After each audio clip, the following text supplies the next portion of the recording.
Hi everyone, my name is Ben Putley. I am the CEO and co-founder of Alkimi, and this is another episode of LabTalks. It's my pleasure today to be joined by Katie from Serotonin. Katie, would you like to introduce yourself, tell everyone who you are and what you do?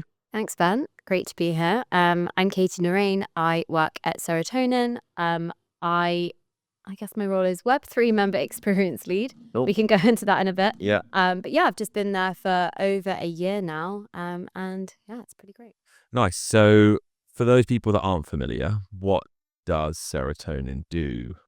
Serotonin does a multitude of things. Mhm. I think our official tagline is bringing the world's breakthrough technologies to market. Okay. So traditionally, a lot of people might know Serotonin for its services side, which is marketing, press. We've got an incredible press arm. And now we also do consultancy. So brands or companies that are looking to get into the Web3 space but might not necessarily know how to execute. Also, we've got a legal arm and recruitment too. Okay, cool. So there's a lot of different things we do. And then what I work on is the Serotonin platform. I'm a member of the Serotonin platform. It's great. There's some really cool members in there. You guys are doing a really good job. I think it's services like Serotonin are really cool because you're helping companies that are interested in Web3 do it right. Like what kind of companies are you speaking to? Is there like a specific sector that stands out? Brands?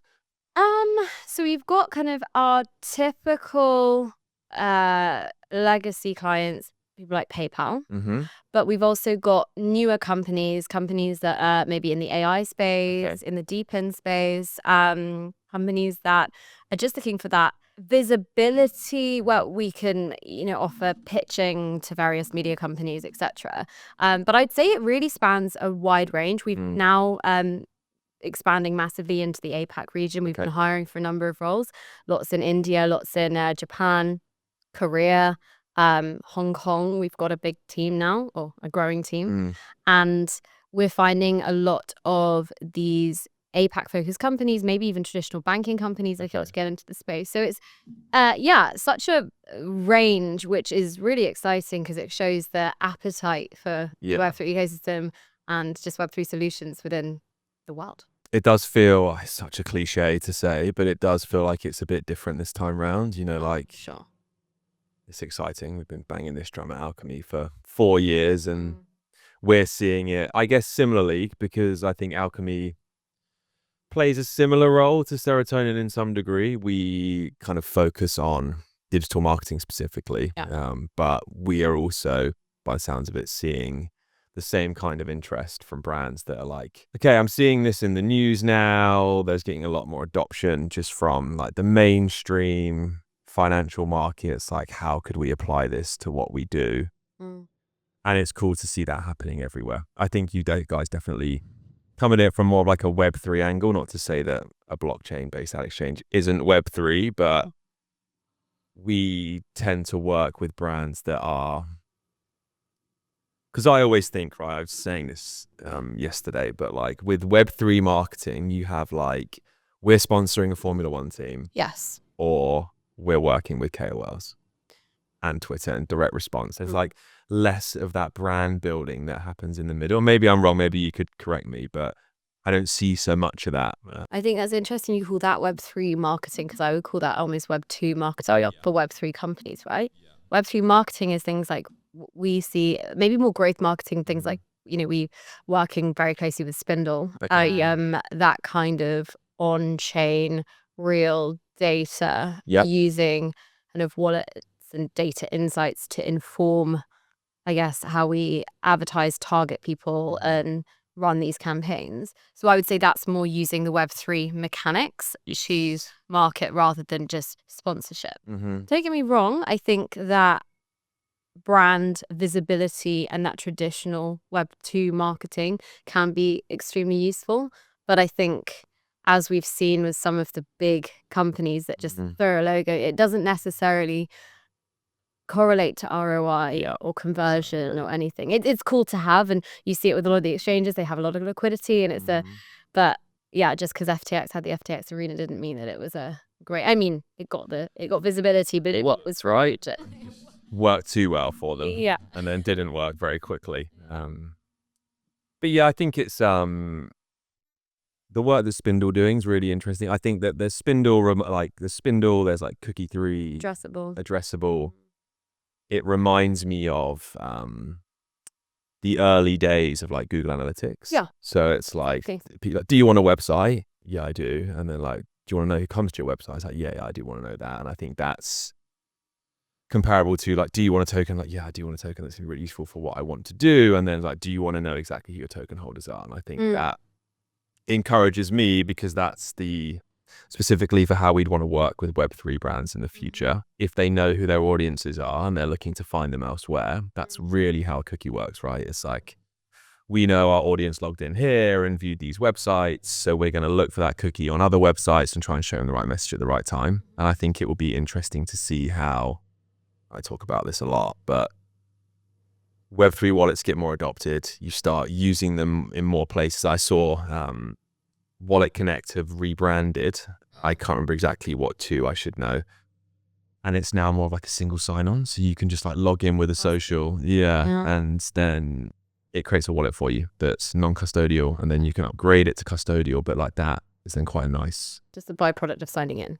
Exactly right. But that is what Google did really well. So like Google know, because you log in everywhere with Google at the moment, so then they can retarget you with ads really nicely, nefariously, depending on how the DOJ case goes. But how you got into Web3? By accident, by design? How did it happen? I think a bit of both. Okay, I think I was in a industry, I've had a lot of different jobs, and honestly, never felt super passionate about anything that I was doing for work. I always felt that I couldn't have a job that I really enjoyed, because that just was not something that went together. And then I think it was COVID. There wasn't much going on, but the markets were going crazy. And I had a few friends in the investment banking world that were talking about Bitcoin. I think that's where I kind of first saw it. More my friends in finance. So I started buying some of it. I got my own ledger. It was all very clunky at that time. Yeah, it was. It wasn't super long ago, but it's crazy how much it's evolved since then. Certainly, So yeah, I got really into that, and then started listening. I just found it so fascinating, all these really smart people talking about this new technology that I had no idea about. And so for me, when I don't understand something, I just want to learn more and more. Started listening to podcasts, Bankless being one of them. And I remember listening to it in one of my old jobs where, I was working in fashion, and I was doing what I thought quite a monotonous task, listening to Vitalik talk about Verkle trees. I had no idea what he was on about, but I was just writing notes to look it up later. I think for me that was super exciting, because I was like, wow, there is so much here, and these people are so passionate about it. And then the more you go in, the more they were kind of talking about other projects, and then you're down a rabbit hole, you get Telegram, you're suddenly dragged into these communities. And I think for me, that then was like a kind of a light bulb moment of, wow, you can actually work in the industry, and it's something that I really like. And so then I guess by design, I fully became immersed. Yeah, I think I have a similar sort of story. What I loved about it was if you just expressed an interest in something that someone was doing. I think maybe it's changed a little bit now, but if you expressed an interest in what someone was doing, you had taken the time to try and understand it. People were very forthcoming with the answers to help you understand. She was like, I've heard about this really cool thing. You're into it as well. Let's just talk about it more. Oh, yeah. That is cool. It's a bit more of like a meritocracy in that regard. It doesn't really matter what you've done before. It helps, but it doesn't matter. If you understand what this is, because it's so new and you can demonstrate that, people talk to you about it. It's really awesome. A very welcoming community, I found. And it's the first kind of, again, industry I've worked in where I felt like I know a lot of people, and it feels like everyone, in most cases, is championing on each other and wanting each other to win and wants to collaborate and introduce. It's not that, oh, well, we can't both be winners. It's no, how can we work together to make something amazing? And that's what I love. I think even if you've got competing people, I think there's ways that you can partner and make moments. And I think that's partly what I love. Yeah, it's funny because it happens in the way that you interact with other people that are into crypto. And we had Robbie Young on a podcast recently, and he was talking a lot about the interoperability of tokens, and not because virtually everything is denominated in USDT. You may have some Ethereum pairs if you're on a DEX, very few Bitcoin pairs of anything. But what you have even less of is like a dot Litecoin pair or a ADA and SUI pair, but at least for the ones that are on the same chain, so like ERCs, they could very well be paired with each other, and that interoperability can actually be drilled all the way down to the actual tokens themselves. And I think it will be interesting to see as the market matures how that space starts to grow, because it happens with the way that people interact with each other. You see it less. I think there's probably the prevalence of centralized exchanges for now, and the ease of access, I think, to stable coins is quite good. Borderless way of getting access to US dollars. And that mirrors the way in which people spin up their companies. I know you're saying you've got a team that's all across the world. So you guys fully remote, or do you have? Yeah. So there you go. Do you know what I mean? It's like a borderless business, which is quite cool. So yeah, it's a fun market to get into. And I don't know about you, but I, for one, feel very fortunate that I'm in this position where I get to work in Web3 and like be on the precipice of a new technology as it's adopted in real time. It's pretty cool. Every day I can't believe that this is my life. Yeah. I had to pinch myself and be like, this is so cool. It's my job. Yeah. So talk to me a bit more about your job. Like, what does it entail? Bit of everything, really, isn't it? So Serotonin platform is a product incubated by the Serotonin team, where we're almost like a startup within a startup, which is pretty cool. And because we're kind of backed by Serotonin, it gives us the freedom to develop in quite a secure way, and take those risks and try things out, without having kind of the risk of, I don't know, if you were like VC backed and all of the rest. Let's pressure a little bit. Yeah. And so essentially, we did some research. Michael, my head of product, was kind of tasked with developing a product that would be super useful to those within the Serotonin ecosystem. To give a bit of background, especially with agencies, you tend to work with a lot of really cool projects, but there's over a certain period, and often, unless it's a legacy client, it kind of rolls off and rolls on and rolls off. So you can kind of not lose the contact, but there's little way to nurture it among other than that full engagement. Okay, yeah. And so it was a way to, we kind of wanted a way to keep the network connected, and also just leverage the network we already had, because we understand that the people that we had in our network might be useful to each other, and that whole kind of cohesive nature that Web3 is, that we all love. And so after a bit of research, we recognized that people really liked that connection.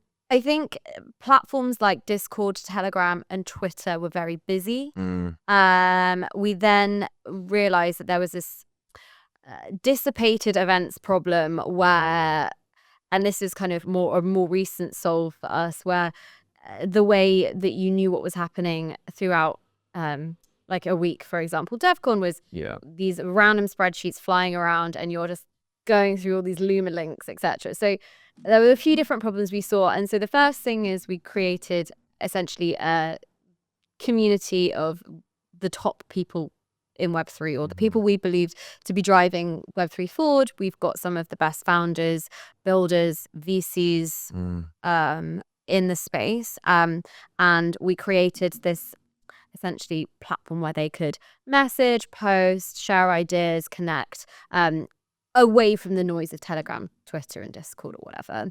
And then we had this event section, which we again built out more publicly, where you can see everything happening around the world in the ecosystem. And because in order to view the Serotonin platform, even in a basic way, it encourages you to make a platform, fill in your social data and mapping. And so from that, you can see who's attending what out of the people that you're connected to, and you might be connected on Twitter, on Google Calendar, or whatever. And so I think there are a few things really. It's encouraging community, but also really meaningful ways that you can plan where you're going to be and connect with people. And we're still developing, right? So we just finished DevCon, and we're now introducing a lot of new things and new features. So you've got your VIP network, and then you've got kind of your paid accounts and your free accounts. And depending on where you are, you can have different functionality. One of the things that we're really passionate about is the IRL events, and that's what I've been doing a lot of.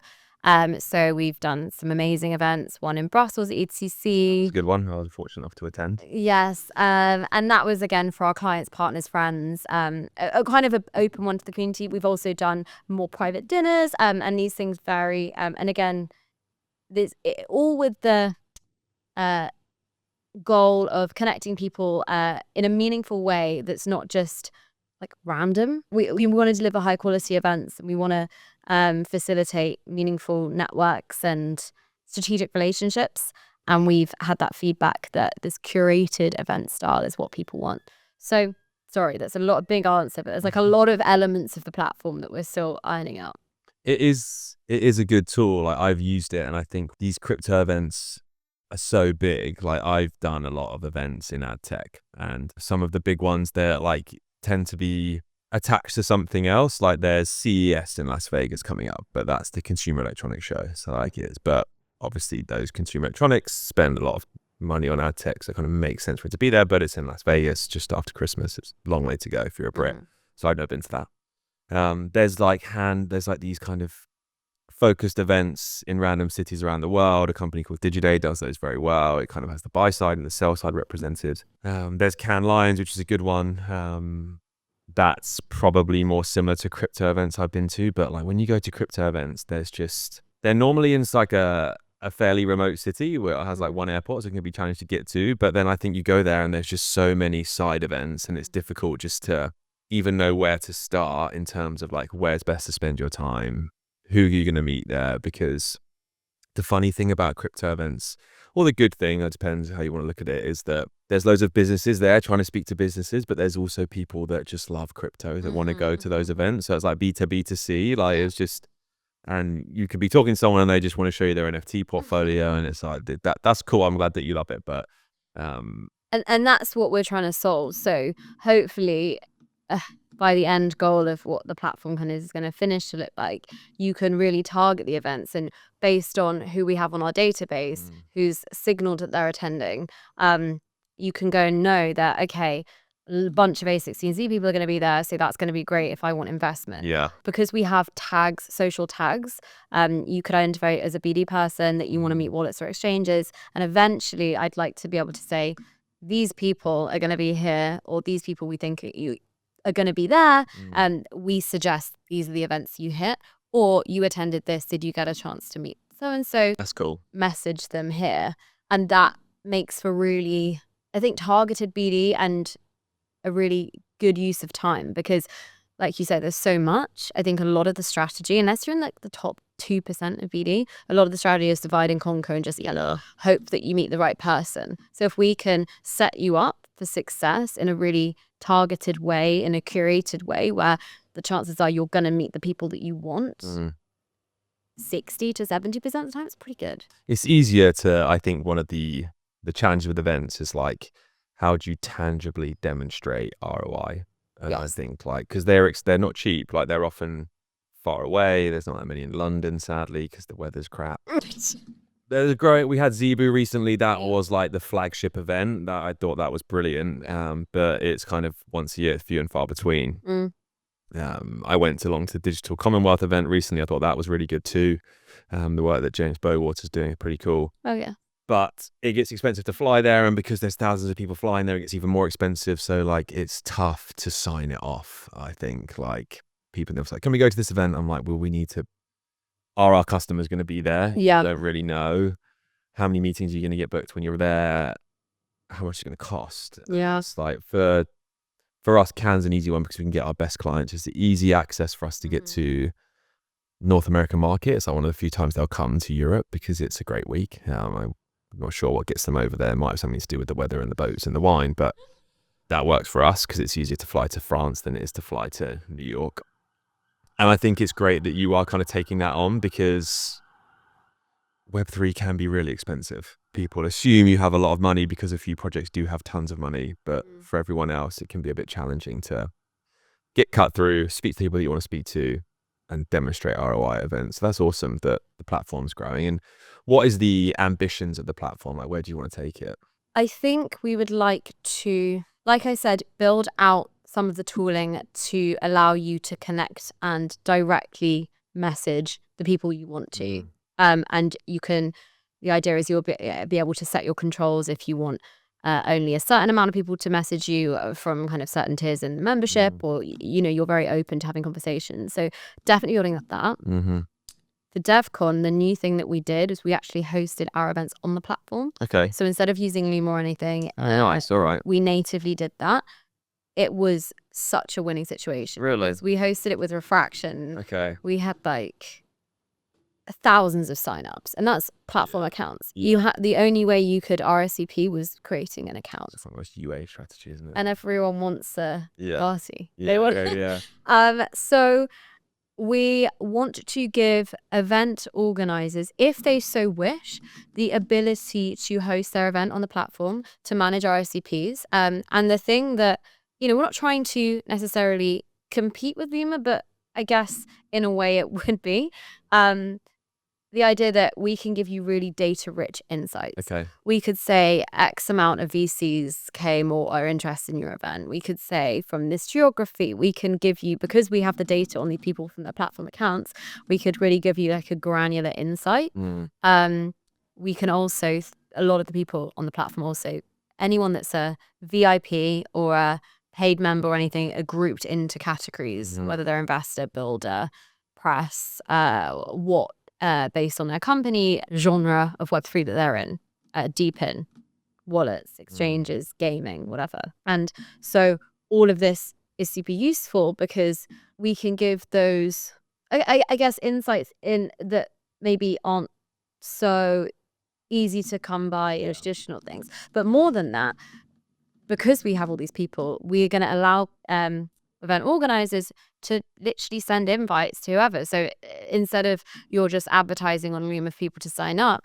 you can shoot an email blast out to, you know, all the people that are based in this region, all the people that are, you know, whatever.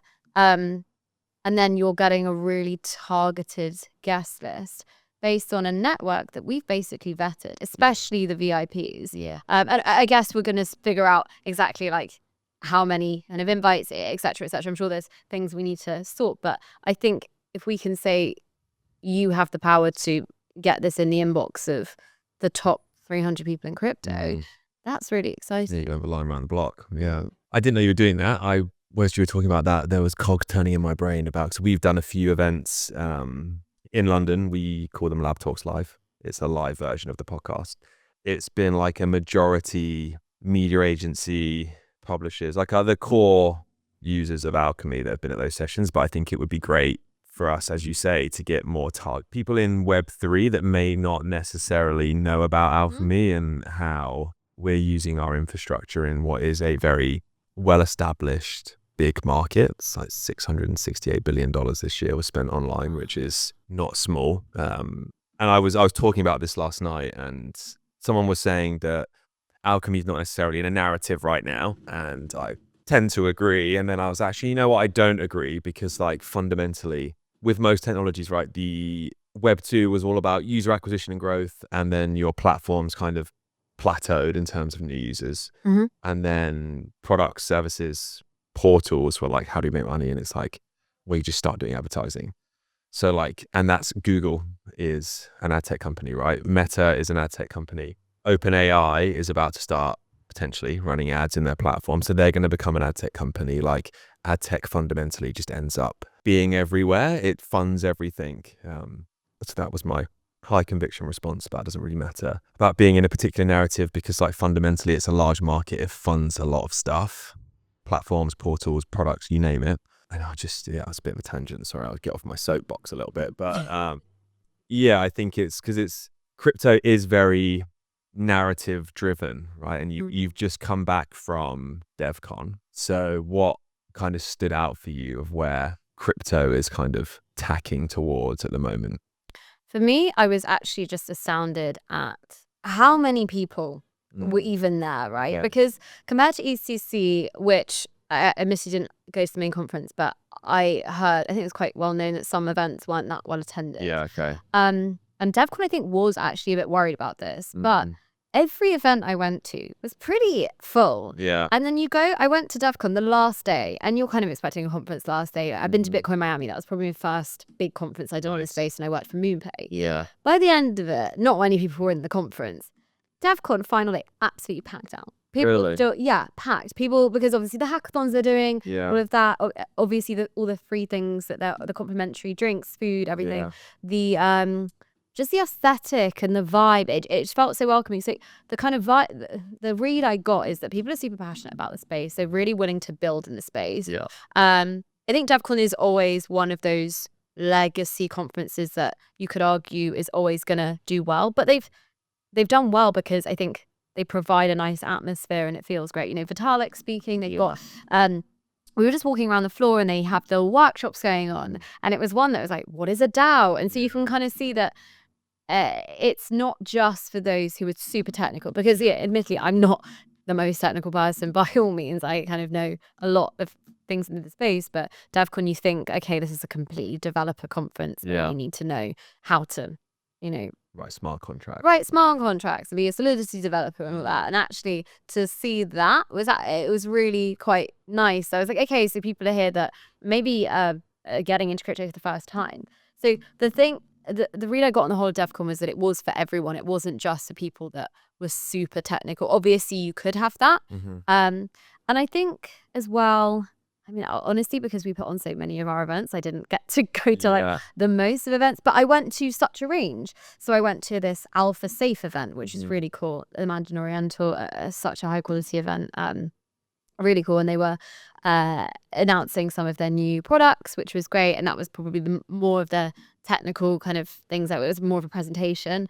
Versus went to this boys club event, which is one of the best driven communities I can see in Web3, which is like a rooftop pool party, a lot of levity. It was just about the vibe, and I mean the branding room. It's really cool, and you could tell that people weren't really there to discuss the inner workings of crypto. Maybe they were, but it was definitely fun. And so I saw a range of things, something for everyone. Because admittedly, I think if you're going back to back with panels and meetings, sometimes having that relief is also nice. And for me, I met so many people at DevCon. I knew people who knew them, or have friends or colleagues that work with them, and sometimes you form those connections in sometimes a more casual setting, and then you never know when that will form into a business relationship too.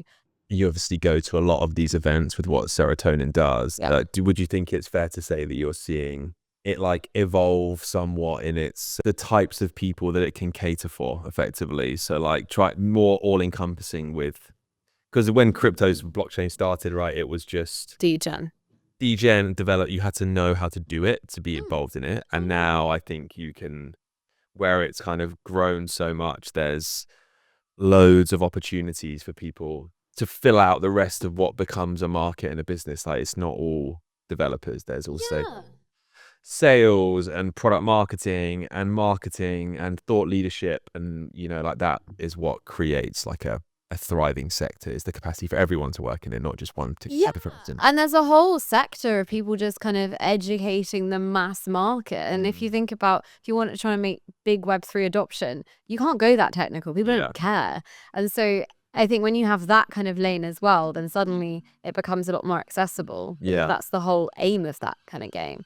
And this is what I said, I think the Zebu guys interviewed me. As you have more of a diverse range of people, not just saying that women are more kind of marketing focused and creative, but typically that the degen guys, the crypto developer guys that are a little bit nerdy, not saying that that's like everyone, but that's kind of your typical view. And that's what I think a lot of people think about when they think about crypto. Like, so to have the memes say as much, right? Yes. So I think to have that, I think with the range of different jobs comes the diversity, which allows for there to be space for everyone. Serotonin is a press agency, so you have to have the people that are creative, that are creating those narratives, that are talking to people that are pitching. I'd say my job, a lot of my job is talking to our members, understanding what they want. How can we help you? Are there people you'd like to meet? Are there things you'd like to solve?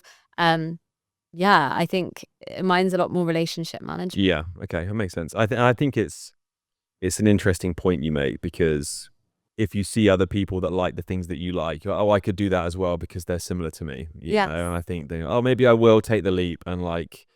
But yeah, I think like for people that wanting to take the leap into Web3, I think seeing that there's the requirement for many different skills, not just one type. I think even just like historically it's been, and it still is, like DeFi was born first, right? So like if you understood financial markets, the instruments, the derivatives, how this stuff worked, it was very similar to traditional finance, albeit lower barrier to entry, which is cool. But if you weren't in that, it did and can seem like a foreign language. But now I think where the spectrum's a bit more broad in terms of the types of problems that are being solved on chain, there's more opportunity for people to get in. And that is really probably the key to adoption, is like give as many people a chance to get into it as possible, and then cool stuff will happen off the back of it. Absolutely. Yeah. Aside from the events side of things, were there like, there's always like, I find there's always like one company that has like a real standout presence. Was there one that stood out for you? So we had a number of panels during the week at our co-working space we had at DevCon, and we did have we had the future of stablecoins, the future of Ethereum, and the future of Bitcoin. Okay, nice. Eden Yago from Bitcoin OS, very passionate speaker, and we've got actually some content coming out. I think he was at the Digital Commonwealth the other day. He's like building like EVM type stuff on Bitcoin, right? Yeah, super interesting. And so listening to him actually, because I think, as you said, a lot of things are on Ethereum, a lot of these chains are kind of looking at that side, or stablecoin side. A lot of people are bullish on Bitcoin, just Bitcoin, though, rather than the scalability of it and actually adoption and using it as a solution. It doesn't do much, right? It stores value, which is a good thing in and of itself, but apart from that, it doesn't do a whole lot. Right? So for me personally, that was actually quite a standout to hear him speak about all these different things, and a new viewpoint for me, because I think I also, being at DevCon, you kind of just hear the ETH narrative a lot. Yeah, I love Ethereum. I think it's brilliant. It's like general purpose infrastructure. I talk about this a lot. The guys at Story Protocol talk about this a lot as well. But I think now we get to stand on the shoulders of general purpose infrastructure and create really like specific purpose infrastructure to solve a discrete problem for a discrete group of people, which helps with adoption, I find. The specific infrastructure gets you over that you can build anything on this platform issue. Opportunity and issue, right? Because if you don't know what anything is, I don't know what to build, right? And I think when it's like a specific problem, Alkimi will become a platform-based business when other products, services are built on top of the rails that we've created. And the easiest way for us to demonstrate that is to demonstrate it, right? So like, here's how you buy and sell an ad on our exchange. And now there'll be things that we aren't thinking about that you can do to optimize the ad buy. Like, to go back to your example with Spindle, if we were to work with Spindle, we could help people that were using Spindle as part of their analytics platform, as like a data management platform, to find audiences elsewhere on the web and then show them some information about their token or whatever it is. That is what gets me quite excited. And I think it's interesting that you're then seeing that in the point that you made about Bitcoin OS. Like Bitcoin is a general purpose infrastructure specifically for the story.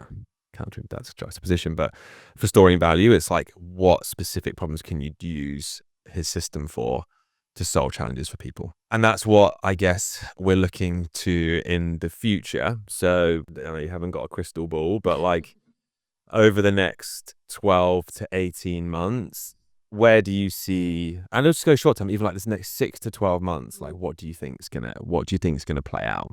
Huge growth in the APAC region. Okay. I can see, I mean, just through our own expansion, but just interest, the fact we did it in Bangkok. We've got Consensus Hong Kong coming up. We'll be doing a very interesting event there. You're going to Hong Kong?